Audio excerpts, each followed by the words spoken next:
Alam nyo ba bakit ako nag-aral mag-court? Kasi dati may kaduo ako and nagkakilala lang kami sa world chat. Nag-chat siya doon ng need kaduo kaya chinat ko siya, sabi ko tara ate laro.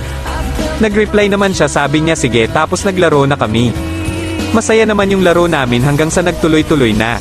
Umabot kami ng ilang buwan magkalaro tapos lagi niya ako niyaya kada lalero siya. Tapos ina-update sa ginagawa niya and kada lalero kami open mic tapos nagkwekwento siya ng tungkol sa kanya and ganun din ako. And unti-unti na kami nagkakapalagayan ng loob, aminado ako na unti-unti na rin ako nai-inlove sa kanya.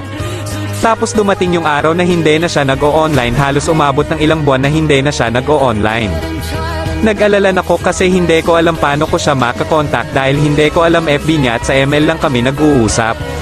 Iniisip ko na lang na baka busy lang siya kaya hindi na siya nag-online kasi ang sabi niya sa akin malapit na daw exam niya and magiging busy siya kaya ganun na lang din inisip ko, baka nga masyado na siyang busy ngayon kaya nagsosolo na lang muna ako maglaro. Aminado ako na namimiss ko na siya kasi siya yung kaduo na ako lagi inaalala kahit wala naman kami, tapos lagi niya ako sinasabihan na okay lang yan, bawi na lang next game. Tapos isang araw sinubukan ko mag-online ng madaling araw.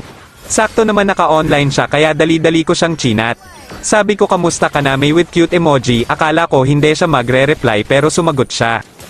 Okay naman ako ang sabi niya, labis yung tuwa ko nung nag-reply siya. Kaya naman tinanong ko siya, ba't ang tagal mo di nag-online ang sabi ko. Nagkaroon lang ng malaking problema kaya naging busy ako, sagot niya. Anong problema, sabi ko, hindi ko pwede sabihin ngayon sagot niya. Sa isip-isip ko bakit kaya hindi niya kayang sabihin. Dati nagsasabi naman siya pag may problema pero ngayon bakit hindi? Inisip ko na lang na baka mabigat problema niya kaya ayaw niya sabihin sa akin.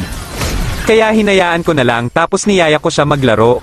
Kaso ni-reject niya tapos nag-chat siya na hindi pa siya makakalaro ngayon. Kaya inintindi ko na lang tapos nag-offline na uli siya. First time niya ni-reject invite ko kaya nasaktan ako tapos may bigla akong naisip ko na hanapin siya sa FB kahit muka at pangalan lang niya alam ko. Araw-araw ko siya hinahanap sa Facebook, lahat ng may na pangalan ini-stalk ko. Mukha akong ewan nun kasi lahat tinitignan ko, matanda, bata, aso, pusa, anime, kahit mukhang galing sa hukay ini-stalk ko tapos isang araw may nakita ako na parang siya.